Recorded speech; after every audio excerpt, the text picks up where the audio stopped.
নমস্কাৰ স্বাগতম জনাইছো এটিয়া বাতৰিলৈ ষ্টুডিঅ'ত মই প্ৰাঞ্জল প্ৰতিম হাজৰিকা এতিয়া বিতং খবৰ 15 ফেব্ৰুৱাৰীৰ পাছত ৰাজ্যত শিথিল হ'ব কোভিড বিধি বিহুৰ সাংস্কৃতিক অনুষ্ঠানৰ ক্ষেত্ৰতো নাথাকিব নিষেধাজ্ঞা নৈশ কাৰফিউ সম্পূৰ্ণ প্ৰত্যাহাৰৰ সম্ভাৱনা আছে নলবাৰীত ঘোষণা মুখ্যমন্ত্ৰী হিমন্ত বিশ্ব শৰ্মাৰ সকলো বিদ্যালয় খোলাৰ ইংগিত মুখ্যমন্ত্ৰীৰ কৰোনাৰ সংক্ৰমণ কমিলে কৰিব ঘোষণা কাইলৈ দিল্লীলৈ যাব মুখ্যমন্ত্ৰীগৰাকী আমি পুনৰবাৰ জনাইছো 15 ফেব্ৰুৱাৰীৰ পাছত ৰাজ্যত শিথিল হ'ব কোভিড বিধি বিহুৰ সাংস্কৃতিক অনুষ্ঠানৰ ক্ষেত্ৰতো নাথাকিব নিষেধাজ্ঞা নৈশ কাৰফিউ সম্পূৰ্ণ প্ৰত্যাহাৰৰ সম্ভাৱনা আছে নলবাৰীত এই ঘোষণা মুখ্যমন্ত্ৰী হিমন্ত বিশ্ব শৰ্মাৰ সকলো বিদ্যালয় খোলাৰ ইংগিত দিছে মুখ্যমন্ত্ৰীগৰাকীয়ে কৰোনাৰ সংক্ৰমণ কমিলে এই ঘোষণা কৰিব আৰু কাইলৈ দিল্লীলৈ যাব মুখ্যমন্ত্ৰীগৰাকীয়ে 15 ফেব্ৰুৱাৰীৰ পৰা আমি যদি কোভিড আৰু আগবাঢ়ি নাযায় তেতিয়ালে 15 ফেব্ৰুৱাৰীৰ পৰা কোভিডৰ ওপৰত থকা সকলো ৰেষ্ট্ৰিকশ্যন আমি উইথড্ৰ কৰি দিম গোটেই ৰাতি কাৰফিউটো উইথড্ৰ কৰি দিম স্কুল কলেজো খুলিব গতিকে 15 ফেব্ৰুৱাৰীলৈকে আমি অপেক্ষা কৰিছোঁ আৰু তেতিয়া বিহু আদিও সব হ'ব পাৰিব গতিকে 15 ফেব্ৰুৱাৰী দিনটোলৈকে আমি ৰখোঁ 15 ফেব্ৰুৱাৰীলৈকে যদি কোভিড নাবাঢ়ে তেতিয়ালে কোভিডৰ লগত জড়িত সকলো ৰেষ্ট্ৰিকশ্যন আমি সেই দিনাখন উইথড্ৰ কৰিম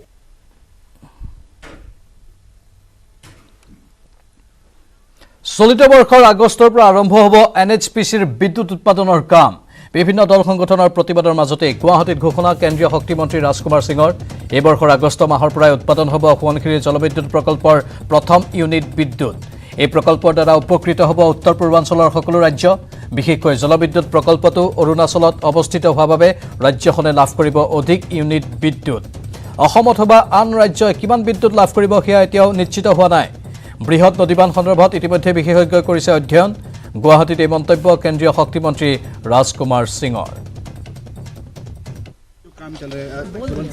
सुभांश्री का नहीं तो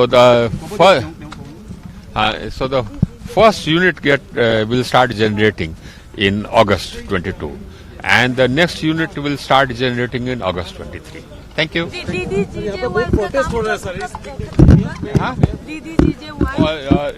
Deen Dayal Gram Jyoti Yojana and IPDS and Saubhagya, they're almost complete. By 31st March they'll get complete. And Assam has done well. Thank you. নগাৰ আগ্ৰাসন ৰোধ কৰিবলৈ এবাৰ যুদ্ধংদেহী ৰূপত আগবাঢ়িছে অসম আৰক্ষী অসম নাগালেণ্ড সীমান্তৰ তিতাবৰৰ পানী খেতি অঞ্চলত দেওবাৰে অসম আৰক্ষীয়ে নগাই অসম ভূমিত নিৰ্মাণ কৰা এটা ঘৰ ধ্বংস কৰি জ্বলাই দিয়ে বৰহুলা আৰক্ষী থানাৰ অন্তৰ্গত পানী খেতিৰ নগা পাহাৰৰ সমীপৰ অসম ভূমিত প্ৰায় 8 বিঘা মাটি দখল কৰি অচিনাক্ত নগা দুৰ্বৃত্তই নিৰ্মাণ কৰিছিল এটা ঘৰ দেওবাৰে এই তথ্য লাভ কৰি তিতাবৰ মহকুমা আৰক্ষী বিষয়াৰ নেতৃত্বত ঘটনাস্থলীত উপস্থিত হয় অসম আৰক্ষীৰ এটা বৃহৎ দল মহকুমা আৰক্ষী বিষয়া নৱনীতা শৰ্মাৰ নেতৃত্বত যোৱা আৰক্ষীৰ দলটোৱে প্ৰথমে নগাই নিৰ্মাণ কৰা ঘৰটো ভাঙি চুৰমাৰ কৰাৰ লগতে উভালি পেলাই বেৰাৰ ফেন্সিংসমূহ পাছত ধ্বংস কৰা নৱনিৰ্মিত ঘৰটো সম্পূৰ্ণৰূপে জ্বলাই ভস্মীভূত কৰে আৰক্ষীৰ দলটোৱে উল্লেখযোগ্য যে অসম নাগালেণ্ড সীমান্তৰ ই ছেক্টৰৰ অধীনৰ পানী খেতি অঞ্চলৰ অসম ভূমিৰ সমতল অংশ দখলৰ বাবে দীৰ্ঘদিনে নগাই চেষ্টা চলাই আহিছে কিন্তু অসম আৰক্ষীৰ কঠোৰতাৰ বাবে অতদিনে বেদখলত সফল হ'ব পৰা নাই নগা লোকসকল দেওবাৰে অসম আৰক্ষীৰ এনে দৃষ্টান্তমূলক পদক্ষেপৰ শলাগ লৈছে স্থানীয় অসমীয়া লোকসকলে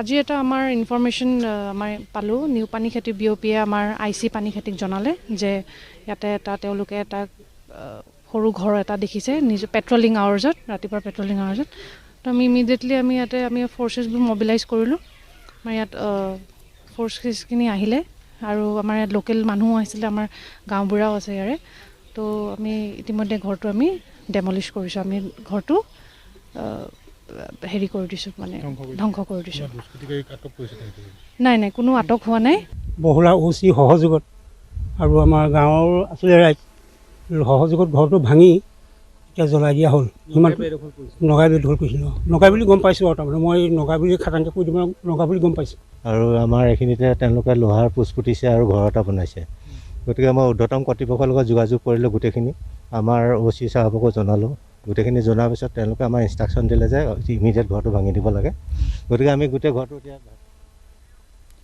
আছুসহ 4টা সংগঠনৰ এটা সজাতি দলে অসম মেঘালয়ৰ বিবদমান সীমান্ত এলেকা পৰিদৰ্শন কৰাৰ সময়তে অপ্ৰীতিকৰ পৰিস্থিতিৰ সৃষ্টি হয়।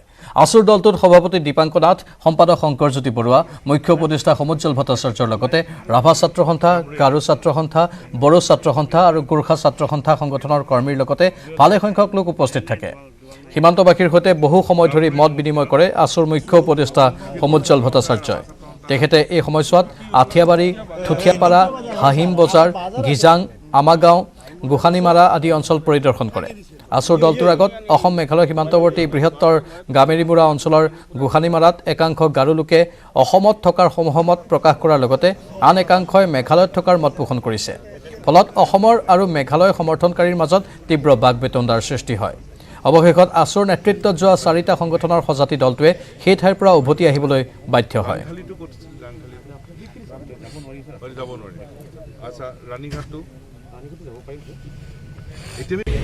অসম চৰকাৰৰ সন্মানীয় মুখ্যমন্ত্ৰী ডাঙৰীয়াক আমাক আলোচনালৈ মাতিছিল। আলোচনালৈ মাতি আমাক জনাইছিল যে অসম মেঘালয়ৰ সীমা সমস্যাৰ স্থায়ী সমাধানৰ কাৰণে তেখেতসকলে আলোচনাৰ জৰিয়তে প্ৰক্ৰিয়াটো আৰম্ভ কৰিছিল আৰু আমাক জনাইছিল যে 2011 চনৰ পিছত আৰু দাবী দুবা তেওঁলোকে গ্ৰহণ নকৰে। 2011 চনলৈকে যিখিনি কথা আলোচনা হৈছিল দাবী দুবালৈ সেই সম্পৰ্কত 2খন চৰকাৰৰ মন্ত্ৰী পৰ্যায়ৰ কমিটি হৈছিল। মন্ত্ৰী পৰ্যায়ৰ কমিটিয়ে প্ৰতিবেদন দিলে, 2খন চৰকাৰৰ মন্ত্ৰী পৰ্যায়ৰ কমিটিৰ আদান প্ৰদান হ'ল আৰু তাৰপিছত তেওঁলোকে 12টা বিবাদমান স্থান তেওঁলোকে নিৰ্ধাৰণ কৰিলে। 12টাটো আৰু 13টা নহয়, তেওঁলোকে সিদ্ধান্ত লৈছে 2খন চৰকাৰে আৰু সেই 12টা স্থানৰ আৰু বাতৰি এইখিনিতে সময় হৈছে চমু বাণিজ্যিক বিৰতিৰ। উভতি আহিছোঁ বাতৰিৰ মাজলৈ। দেওবাৰে গুৱাহাটীৰ লালগণেস্থিত আনন্দমাৰ্গ অনাথ আশ্ৰমত খাদ্য সামগ্ৰী বিতৰণ কৰে চিলেটি সন্মিলন গুৱাহাটী শাখাই। 40জন কণ শিশু কিশোৰ তথা অনাথ আশ্ৰমখন চলাই থকা বিভিন্নজনক তেওঁলোকে সহায় সহযোগিতা আগবঢ়ায় আৰু 40জন কণ শিশু কিশোৰ থকা অনাথ আশ্ৰমখন চলাই আছে আনন্দ প্ৰদীপ্তা বাইদেৱে। 40 কিশোৰ কিশোৰী থকা অনাথ আশ্ৰমখনক প্ৰয়োজন ৰাইজ তথা চৰকাৰৰ সহায় সহযোগিতাৰ। আজি চিলেটি সন্মিলনে খাদ্য সামগ্ৰীৰ লগতে প্ৰয়োজনীয় বহী কলম, ডাষ্টবিন আদি যোগান ধৰে। বিগত 22 বছৰে প্ৰদীপ্তা বাইদেৱে চলাই আছে এই অনাথ আশ্ৰমখন।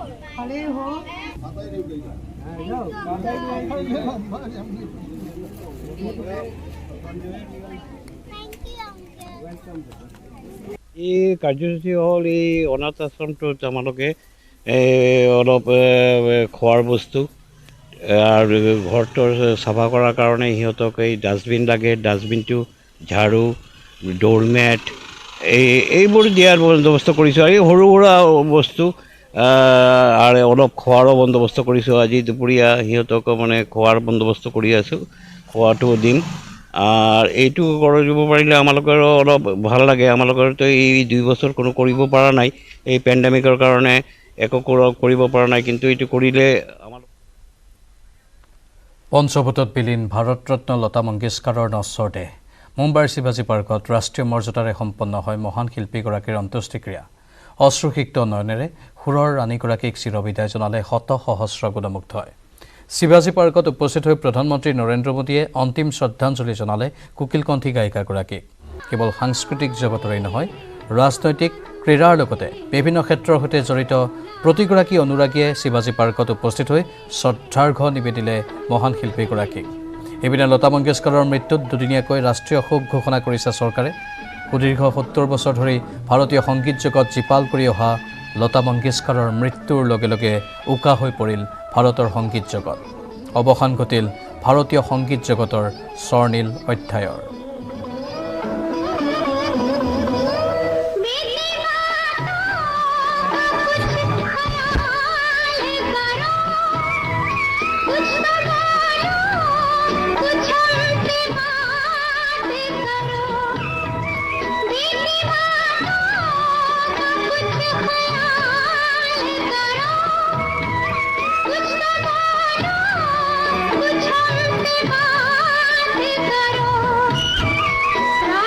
देखिए ये महान विभूति हमारे देश की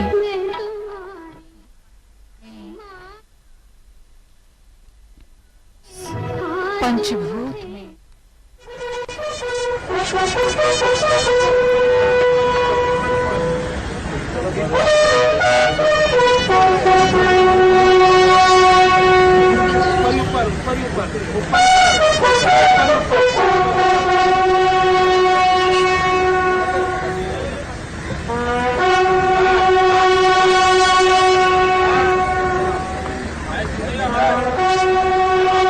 ৰাষ্ট্ৰীয় মৰ্যাদাৰে চিৰবিদায় দিয়া হ'ল লতা মংগেশকাৰক।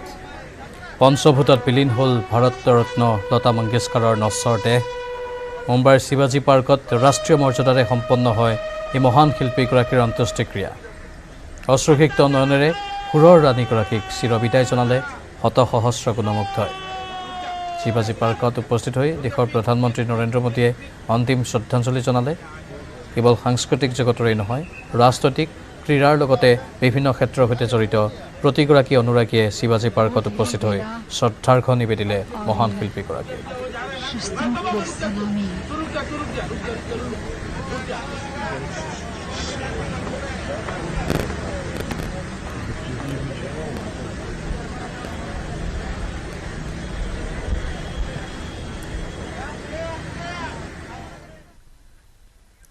আনফালে পুৰীৰ সাগৰৰ তীৰত নহয়, ব্ৰহ্মপুত্ৰৰ বালিচৰত ভাৰতৰত্ন লতা মংগেশকাৰলৈ শ্ৰদ্ধাঞ্জলি।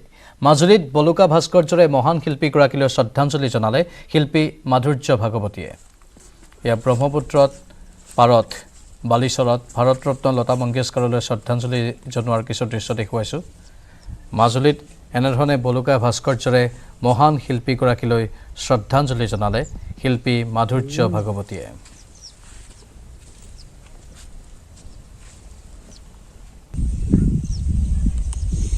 ৰাতিপুৱা খবৰটো পাই আমাৰ দুখ লাগিল আৰু তাৰপিছত আমি ভাবিলোঁ যে যিহেতু মই শিল্পী বুলি নিজকে ভাবোঁ বা তেখেতসকলৰ অনুগামী বুলি ক'লেও ভুল নহয়, আমাৰ যদিও মানে বিষয়বস্তুবিলাক বেলেগ বেলেগ কিন্তু শিল্পী সদায় শিল্পীয়ে, মই ভাবিলোঁ ময়ো এটা কিবা সৰু চেষ্টা এটা কৰি চাওঁ আৰু এইটো শ্ৰদ্ধাঞ্জলি জনোৱাৰ কাৰণে।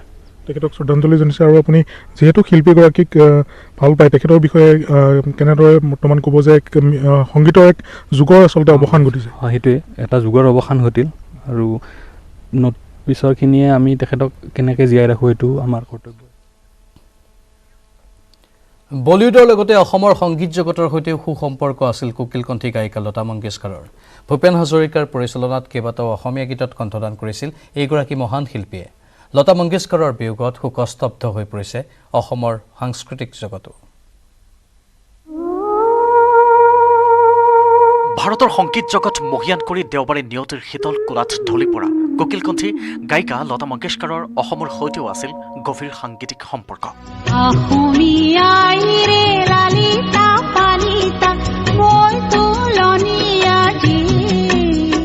কেইবাটাও অসমীয়া গীতত কণ্ঠদান কৰি আমাৰ সংগীত ক্ষেত্ৰখনক চহকী কৰি থৈ গ'ল কিংবদন্তী শিল্পীগৰাকীয়ে। মূলতঃ সুধাকণ্ঠ ডক্টৰ ভূপেন হাজৰিকাৰে থকা আন্তৰিক সম্পৰ্কৰ বাবে লতাই গাইছিল কেইবাটাও অসমীয়া গীত। ভূপেন হাজৰিকাৰ এৰাবতৰ সুৰ নামৰ ছবিখনত লতা মংগেশকাৰে গাইছিল জোনাকৰে ৰাতি অসমীৰে মাটি।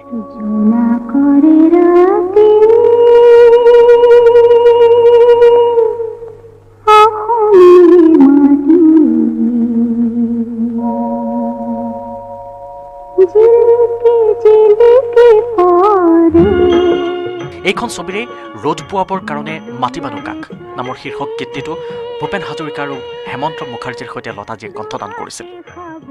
ভূপেন হাজৰিকাই সংগীত দিয়া কৰিও কোমল নামৰ বাংলা ছবিখনতো জোনাকৰে ৰাতিৰ সুৰতে দুটাকৈ বাংলা গীত পৰিৱেশন কৰিছিল লতা মংগেশকাৰে। জনপ্ৰিয় চিৰাজ ছবিখনৰ কপি উঠে কিয় তাজমহল শীৰ্ষক গীতটিত ভূপেন হাজৰিকাৰ সৈতে কণ্ঠ নিগৰাইছিল দিদিয়ে।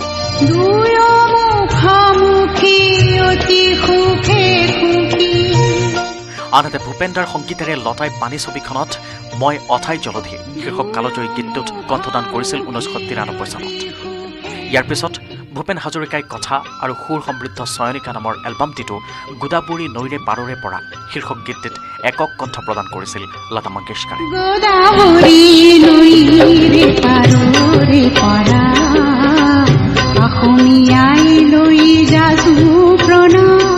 ভূপেন হাজৰিকাৰ সংগীত পৰিচালিত ৰোদালী ছবিখনত কেইবাটাও গীতত কণ্ঠদান কৰিছিল লতা মংগেশকাৰে।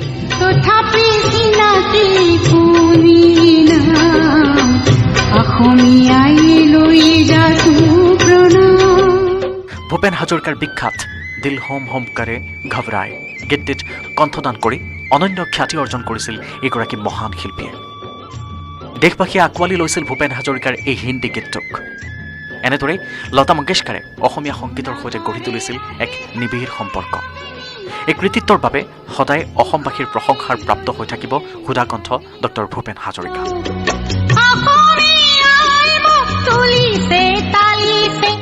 লতা মংগেশকাৰ আৰু আমাৰ মাজত নাই, কিন্তু তেওঁ কণ্ঠ দিয়া প্ৰতিটো অসমীয়া গীতেই চিৰদিন চিৰকাল জীয়াই থাকিব অসমীয়াৰ হৃদয়ত।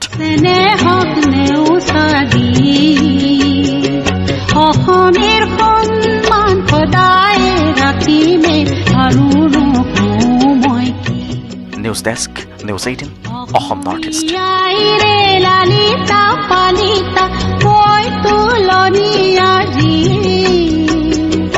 অসমেৰ সন্মান সদায় ৰাখিমে আৰু নকমই কি। এবাৰ ক্ৰিকেট বিশ্বৰ খবৰ। 19 অনুৰ্ধৰ ক্ৰিকেট বিশ্বকাপত পঞ্চমবাৰলৈ চেম্পিয়ন হ'ল ভাৰত। ফাইনেলত ইংলেণ্ডক পৰাস্ত কৰি পুনৰ বিশ্ব ক্ৰিকেটত চেম্পিয়ন ৰূপে নিজকে প্ৰতিষ্ঠা কৰিলে ভাৰতৰ আণ্ডাৰ-19 দলটোৱে।